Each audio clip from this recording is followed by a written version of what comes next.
5 kg Echo Québec, ici Foxtrot X-Ray 0, India Sierra Sierra, je vous reçois, over.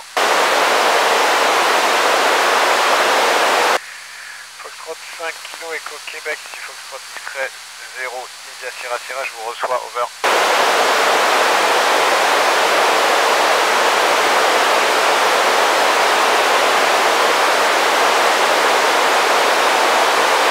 Foxtrot 5 kg Echo Québec, ici Foxtrot X-Ray 0, India Sierra Sierra, je vous reçois 5 sur 5, over.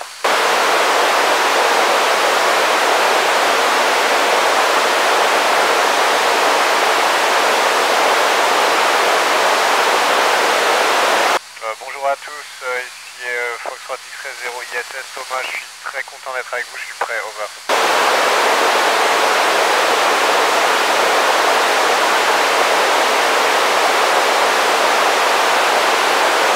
Bonjour Louisa, écoute j'étais très fier, mais après je me suis mis au travail, tu sais c'est des responsabilités, c'est comme être le capitaine de l'équipe de foot, c'est pas seulement un truc un peu cool, c'est aussi du travail derrière, il faut faire du bon boulot, over.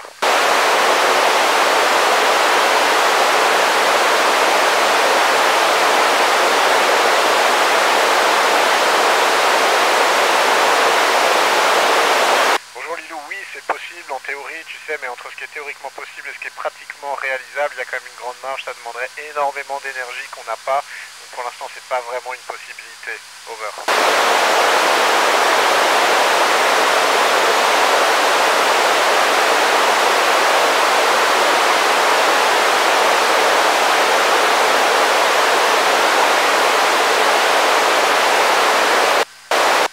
Oui, le son est le même, tu sais, sauf qu'il y a beaucoup de bruit dans la station spatiale, beaucoup d'équipements. Par contre, c'est un peu compliqué de jouer du saxophone, il a tendance à s'envoler.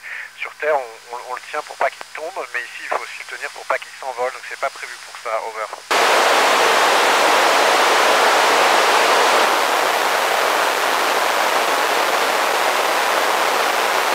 Bonjour Noélie, non, écoute, pour l'instant, c'est pas une possibilité. Nous, on fait l'espace parce qu'on pouvait être ravitaillé depuis la Terre. S'il n'y avait pas la Terre, on pourrait pas le faire. Donc la Terre, c'est notre seule habitation pour l'instant et c'est la priorité, over.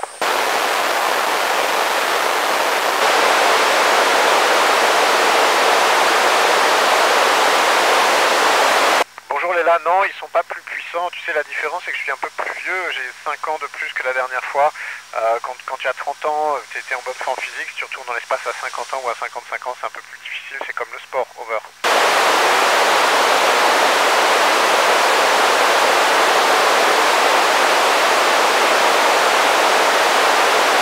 Bonjour Isée, écoute, les solutions, c'est les mêmes que sur la Terre. Il faut recycler énormément. Nous, on recycle presque 90% de notre eau. Il faudrait arriver presque à 100%. Et pour la gestion de la nourriture, il faut se rationner, il faut aussi la produire sur place. C'est pour ça qu'on étudie les plantes et les végétaux en impesanteur, over.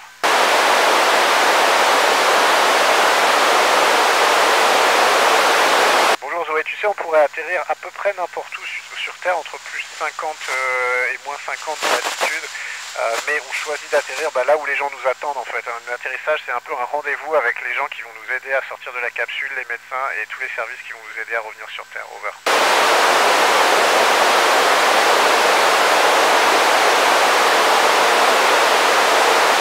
Gabriel, oui bien sûr, tu sais, pour l'instant le compromis c'est qu'on a besoin de satellites pour observer le climat et pour notamment essayer de faire en sorte que ça aille mieux. Par contre pour les envoyer dans l'espace on n'a pas le choix, il faut utiliser des fusées, elles ne sont pas toutes polluantes, il y en a certaines qui marchent à l'hydrogène et à l'oxygène, mais il y en a certaines qui marchent au kérosène, on essaie de regarder ça, on sait qu'au global sur l'échelle de la planète ça ne fait pas énormément de différence, mais on essaie quand même d'être un peu plus vertueux et de faire mieux pour le futur, over.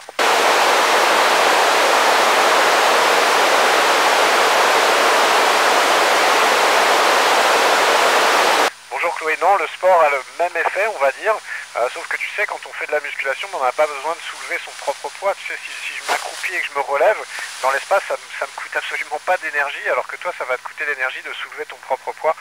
Donc il y a ces différences-là. Après, ce qui est différent surtout, c'est que dès que tu arrêtes de faire du sport, en fait, comme on flotte, on n'utilise pas notre corps pour marcher, pour se tenir debout, pour se tenir assis.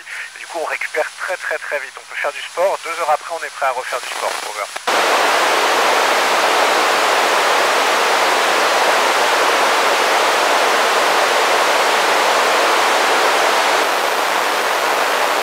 One, oui, on a constaté ça, tu sais. Après, il faut se méfier du regard. Moi, j'ai juste un regard, je suis une personne. Ce qu'il faut, c'est vraiment des statistiques, c'est conclure scientifiquement. Donc pour ça, on a des satellites et on sait que les choses malheureusement vont pas de mieux en mieux. Ce qu'on a vu, nous, très clairement, c'est notamment les incendies qui augmentent en fréquence, en puissance l'été, et notamment aussi les tempêtes tropicales, on en voit de plus en plus. Over.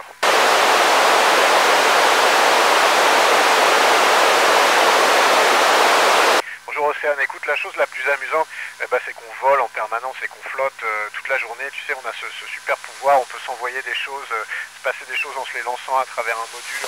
Et parfois le soir, quand les lumières sont éteintes, je m'amuse à flotter dans un module, à me laisser même parfois rebondir contre les murs, tu sais, comme si j'étais complètement inerte. Et c'est vraiment une sensation assez sympa. Over.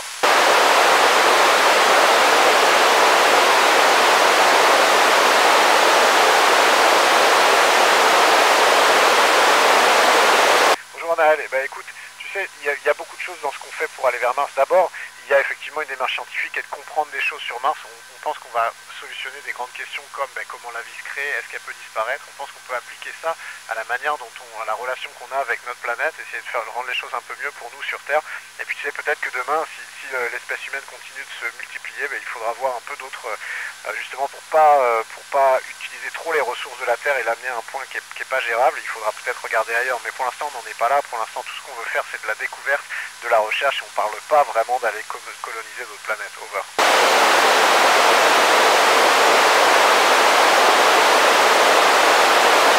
Bonjour Adrien, écoute, c'est comme dans un bateau, c'est comme dans un avion, il y a beaucoup de gens qui sont compétents, tous mes collègues sont compétents, tout le monde sait faire le travail, mais parfois quand on a une décision à prendre, il faut qu'il y ait quelqu'un qui ait la responsabilité de cette décision, et cette personne c'est moi en ce moment.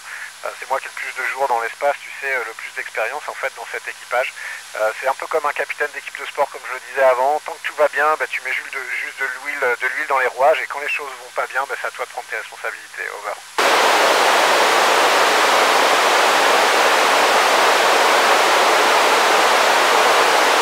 Bonjour Clémence, écoute, je pense surtout que la question se posera jamais. Je pense qu'on va, j'espère, je le souhaite, mais en même temps je le crois, qu'on va arriver à rendre notre planète habitable et à ne pas la rendre inhabitable.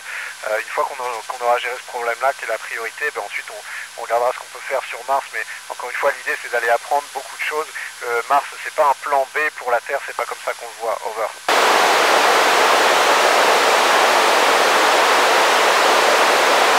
Bonjour Adam, écoute, comme l'atterrissage, le décollage c'est un rendez-vous d'arriver à la station spatiale. La station spatiale elle a sa propre orbite, tu vois, elle n'est pas toujours au même moment, donc il faut essayer de trouver une trajectoire qui va nous amener à la station spatiale au bon moment. Et après ça, il faut relever les équipages, on reste au droit, donc on sait que c'est un peu plus loin, et après dans ces eaux-là,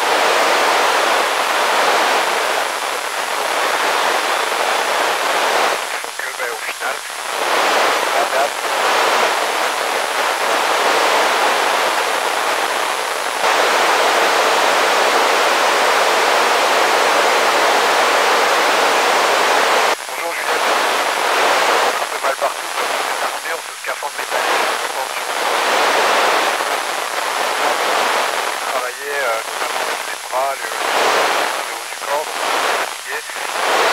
Après, tu sais, quand tu vas un petit peu dehors, et parfois c'est en haut de la station comme je l'étais, ou tout à l'avant, et là tu as l'impression vraiment de flotter tout seul. C'est encore beaucoup plus fort que quand tu regardes à travers un hublot depuis l'intérieur de la station. Over.